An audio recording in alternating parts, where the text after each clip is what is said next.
也是有提供公费的流行性感冒，因为公费的那个肺炎链球菌疫苗的注射所以今天为什么老人需要打这个疫苗？那我今天讲的大概有分这几部分。第一个讲到侵袭性肺炎链球菌感染症的严重性再过来讲肺炎链球菌对流行病学。那肺炎链球菌疫苗是怎么发展的？目前使用的状况。那再过来讲到肺炎链球菌疫苗真的有效吗？我们知道预防重于治疗。再来讲到肺炎链球菌，它有分2大类的疫苗讲，一个是多糖体，还有另外一个是结合型的，这2种疫苗有什么不一样？然后再讲到这个疫苗的安全性跟禁忌症，跟一般的疫苗有什么差异？然后最后再讲到链球菌疫苗预防接种的建议，这个有分国内跟国外，其实是大同小异。最后会做个结论。我们先来看这个侵袭性肺炎链球菌的感染的严重性，会造成我们人类的健康的危害的情形。那我们知道今年年初新加坡国父李光耀就是因为肺炎死掉了，他身体也是之前都蛮健康的。这是一般肺炎的 X 光片这个变白了。那肺炎的话，它就有机会产生菌血症，就是把细菌跑到没有产生细菌的地方，就是叫菌血症，它严重会到盲目。这种侵袭跑到血液或是脑，这种叫侵袭性的肺炎链球菌感染，这种死亡率就会比较高。那在我们国人10大死因去年统计起来，肺炎是第4位是前5大，然后比前年的话还进一步，比跟糖尿病这个顺序是刚好对调的，所以表示说肺炎对国人的健康危害是还蛮大的。那这10年来，从93年到去年103，这10年来的统计，这10大死因有变动的，有的起起伏伏的，但是唯一高血压性疾病就是包括脑血管疾病还有肺炎这2个是一直在往上爬。那在台南市中西区的10大死因，肺炎是跟全国是占第4位。那我们再从这全国的死亡率来分老年人，就是65岁以上的死因的话，那肺炎的话又往上爬一，就第3名。第1名是恶性肿瘤，第2名心脏病，第3名就肺炎。这3个加起来占了全部65岁老人死亡率几乎一半，45.4%。所以因为这个肺炎，尤其这个肺炎链球菌对老人的健康非常影响很大，它其实对很小的朋友也是一样。所以我们卫生主管机关就把它定为第4级法定传染病。所谓第4级就是有这个病例的话，一中要通报卫生主管机关，它是一个严重的传染病。那再过来我们讲到肺炎链球菌的流行病学，它是一个肺炎链球菌是一种有叶刀状的革兰氏良性双球菌，是一个间期链条。那这些链球菌有些会有荚膜，有荚膜这个就是有致病性的。这个荚膜现在目前分出来有90多种，不过最常感染人类的是30几种。那它可以引起中耳炎、肺炎，严重的话跑到不该有细菌的地方，像血液泡沫或是菌血症、泡沫炎，这种叫侵袭性肺炎链球菌感染症，会导致死亡。那每个人都有可能感染到这个肺炎链球菌，但是容易得到这种侵袭性的微血菌有3大类。第一大类就是65岁以上的老人，第2个是免疫低下者，有些免疫系统问题或是癌症的病人，或是服用免疫抑制剂的病人。另外一个是5岁以下的幼儿，这3大族群是比较容易产生这个严重的侵袭性肺炎链球菌。那这个刚才讲到这个肺炎链球菌感染，其实跟我们现在流感是一样，都是在冬天到秋冬的时候。那 WHO 在2006年统计，全球每年有160万人因为这个肺炎链球菌感染死亡。那在这全球160万人，如果是开发中国家的话，主要死亡的都是老人为主。那对开发的国家，卫生习惯比较差，一般是小朋友比较多。所以一般如果菌血症的肺炎，就是这侵袭性肺炎链球菌的话，它致死率在10到20%。如果发生在老人，它致死率会提升到60%。那免疫不全的也会高达50%。这是我们2007年到去年的统计啊，每年的话，哈瓦这个肺炎链球菌感染都是在冬天到春天的时候，就是这几个季节，一年四季都会产生，但是冬天到春天是最容易发生的。那哈瓦的年龄层的话，以5岁以下跟65岁以上的是高发生率的，所以这两个族群，还有刚才讲的年龄低下的病人是最容易感染到这个疾病。那全世界有统计，因为感染死亡的最主要的话，1半以上都是肺炎链球菌感染，不管成人或小孩子都有。所以这个肺炎链球菌对人类的健康影响是很大的。那这肺炎链球菌感染讲到，大部分感染都是一般肺炎，但是有少部分会变成轻体质的肺炎链球菌，像巨血症、脑膜炎，那死亡率在老人这个比较低的，提高到60%。那在台湾的话，统计起来是老年人最多，死亡率最高。那我们知道肺炎链球菌感染最我们来治疗，最主要是用抗生素、用药物治疗。那很不幸，这个肺炎链球菌自从发现出来之后，发生之后，它一直有产生这个抗药性的问题出现，不止在美国，在全世界在台湾一样。这链球菌的抗药性如果越来越厉害的话，这个治疗就越来越困难，所以会增加严重的并发症的产生的机会就会上升。所以最重要的是预防重于治疗，所以才会有今天要讲的这个肺炎链球菌疫苗的产生。那这肺炎链球菌疫苗接种的历史它其实从这肺炎链球菌发现之后就开始有人在研究了，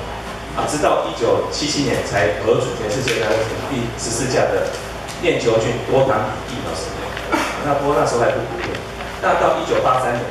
全世界才核准23价的多糖体疫苗用于成人。之后的话，从2000年开始就有结合型的疫苗出现。等一下会跟大家介绍为什么会出现这结合型，因为这跟多糖疫苗是不一样的。2000年有7价的，后来又09年有10价，到了09年的下半年会有13价的出现。不好意思，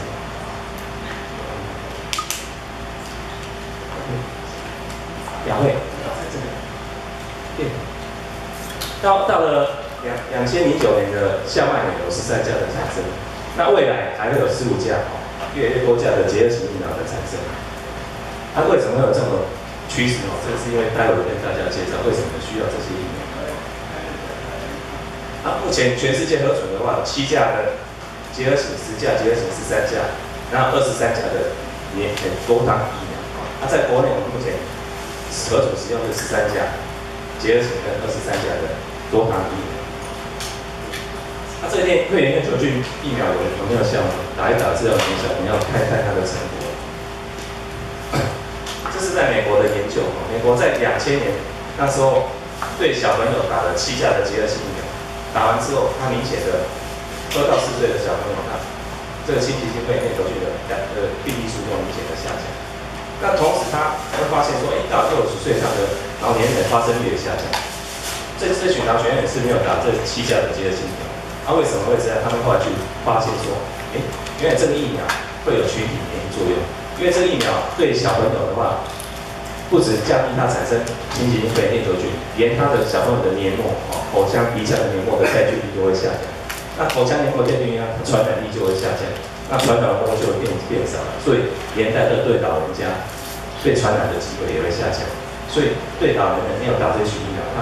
它的感染率也是下降。这个叫群体。那为什么不统计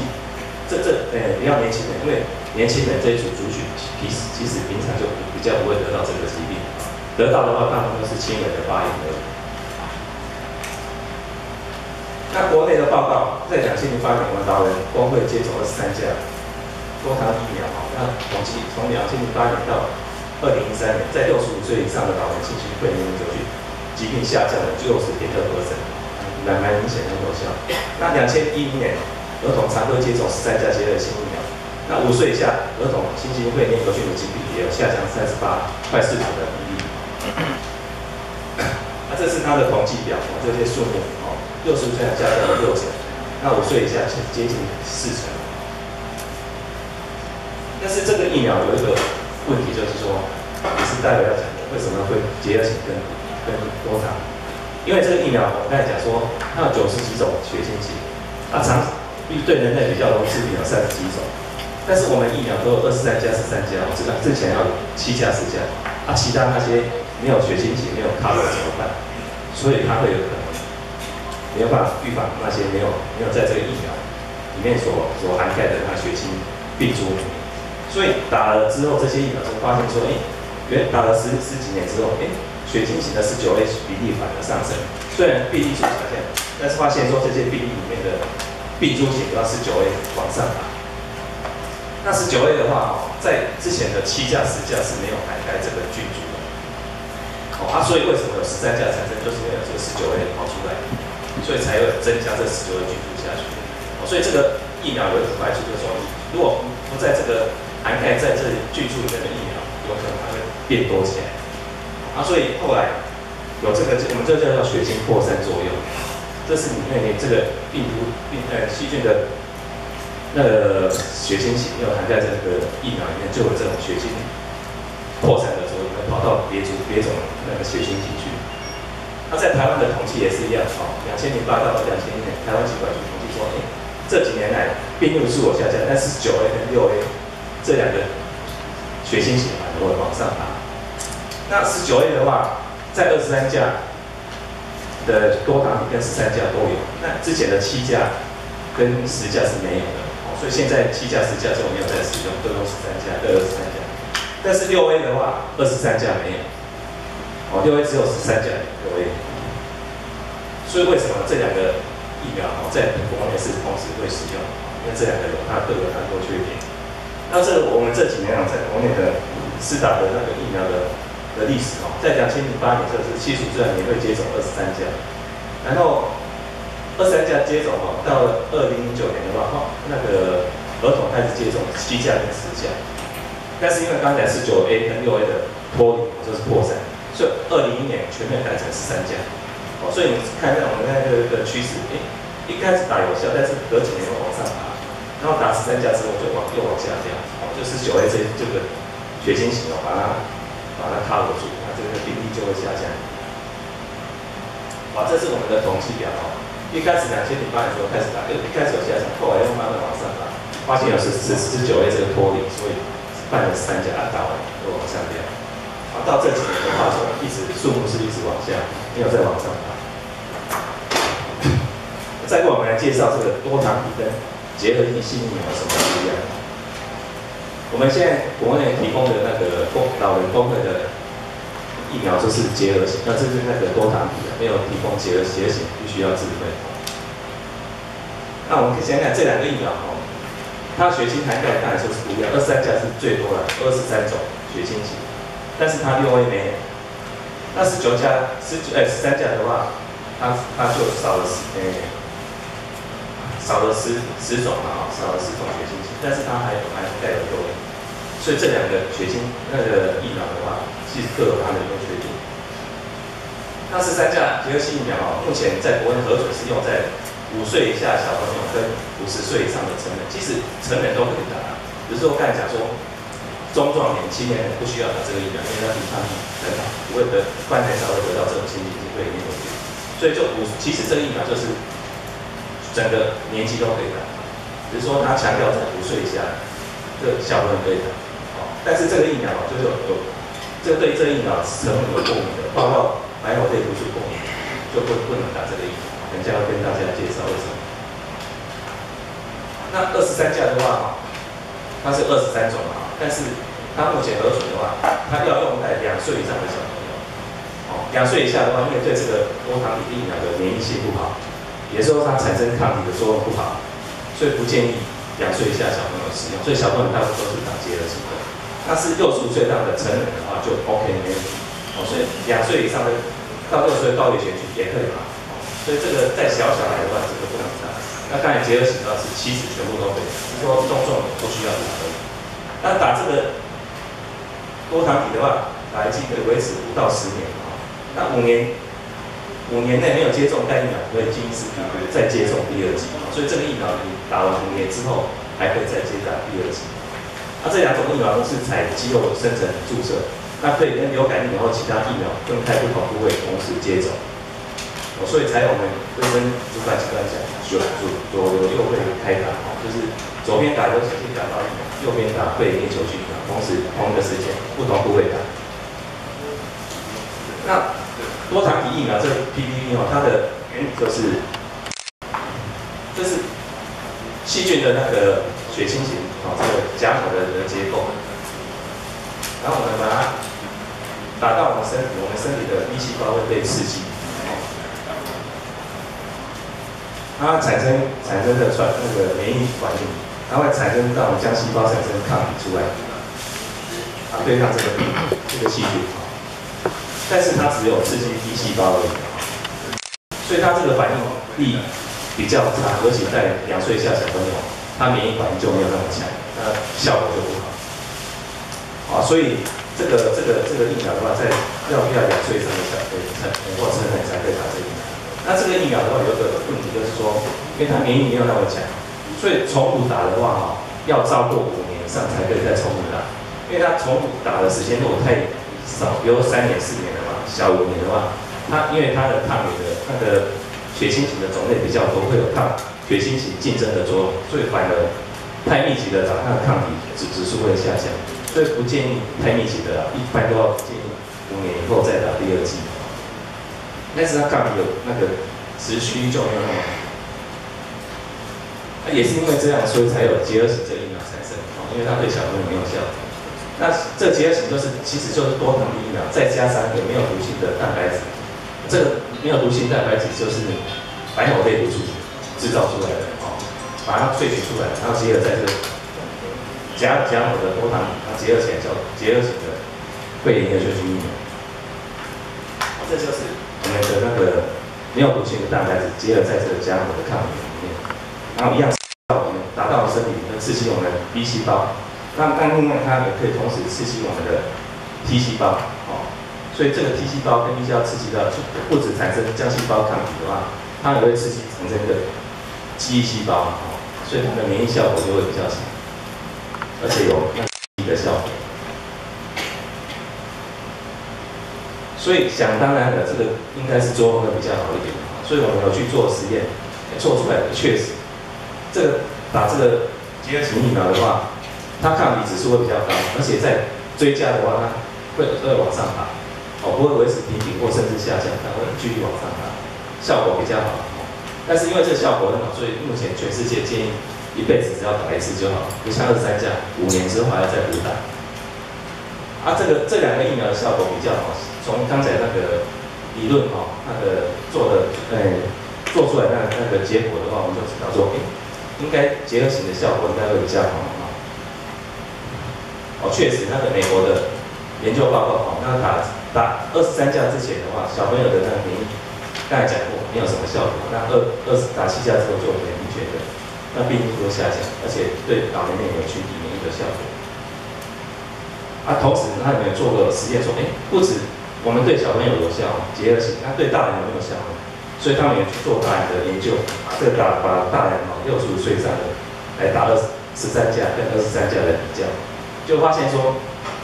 它打出来的效果不会比23价的来得差，尤其它里面13种血清型的话，有9种以上都比23价的效果来得好，跟理论上是 match 的，是一致的。这表示说，这个13价疫苗对老年人也是有效的，而且它对6A， 刚才讲的6A 跟19A 这目前比较盛行这2个菌株效果比23价来得更好。那他们同时也去做研究说，那我们打13价跟23价来比较以外，我们是不是2个可以一起打？那效果怎么样？所以他们后来就发现说，你打完13价再打23价，或是先打23价再打13价，效果都比只有打23价追加23价来得好。所以最好的是先打13价再打23价。那抗体的指数是最高，就是做的话能力是最强。那绿色的就是只有打23价，追加的效果就比较差。这是今年初刚出来的报告，这是用那个荷兰，它一个前瞻性，它研究85000个老年人，去比较说，有打这个13价的结核性疫苗效果好不好？六花血确实真的效果不错。那对老年人侵袭性肺炎链球菌的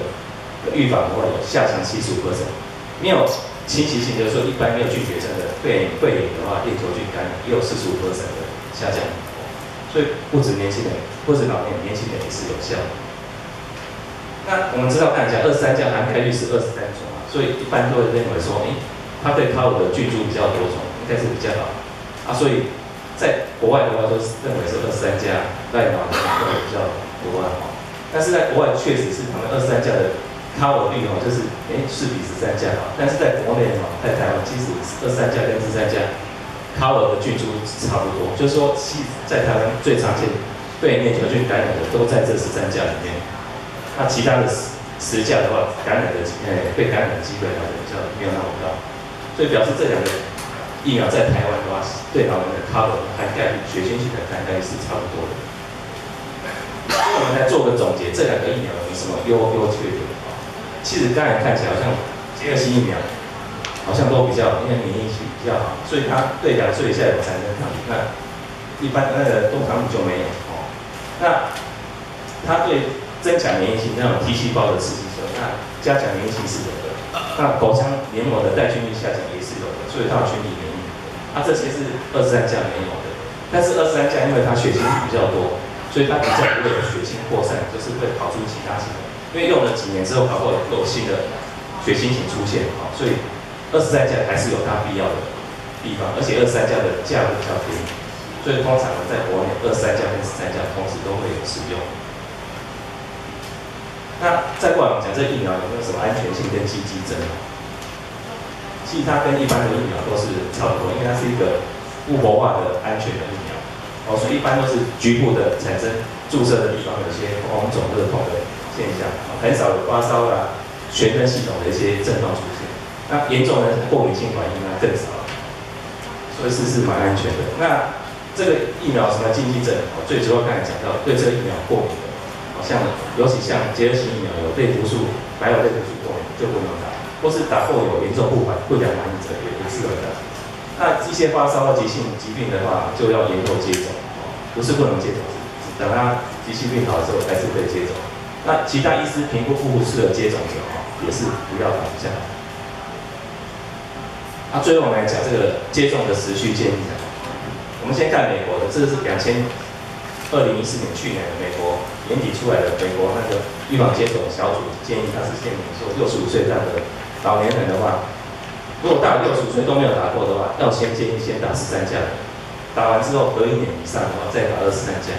因为刚才讲到这2种打，尤其13价打完再打23价效果是最好，所以他建议说65岁以上都没有打过，先打13价，再打1年之后再打23价。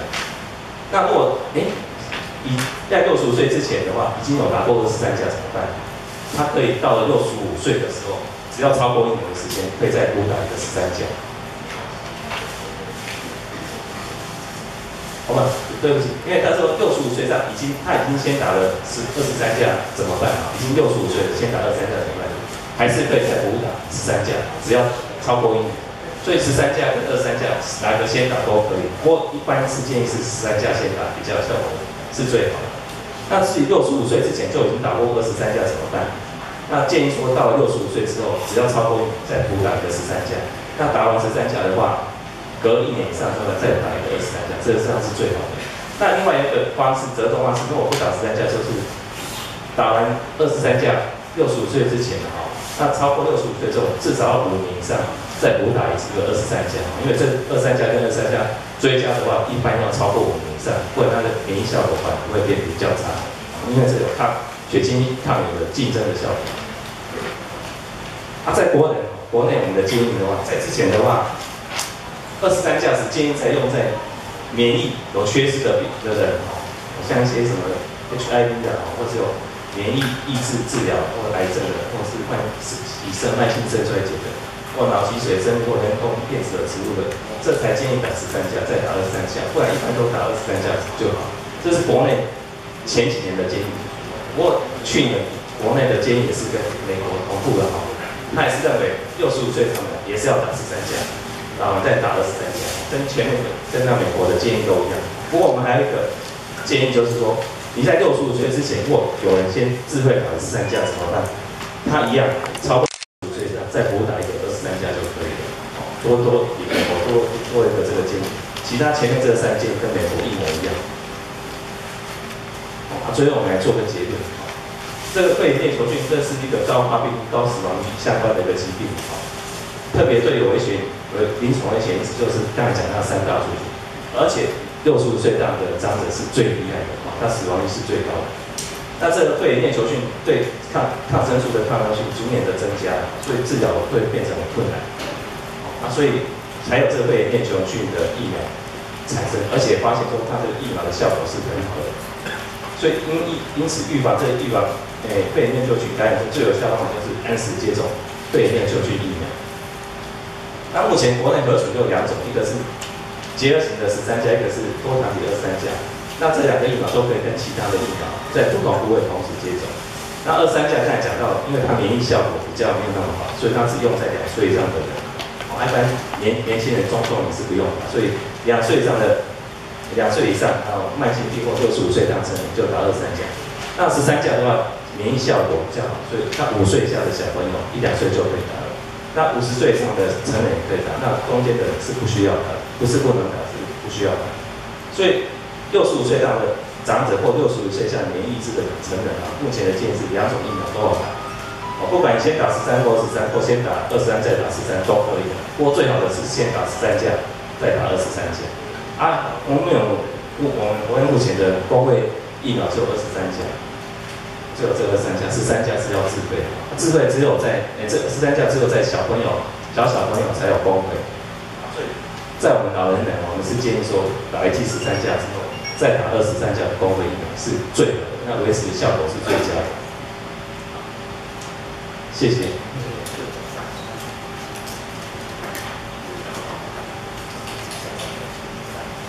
谢谢主任精彩的介绍，不晓得各位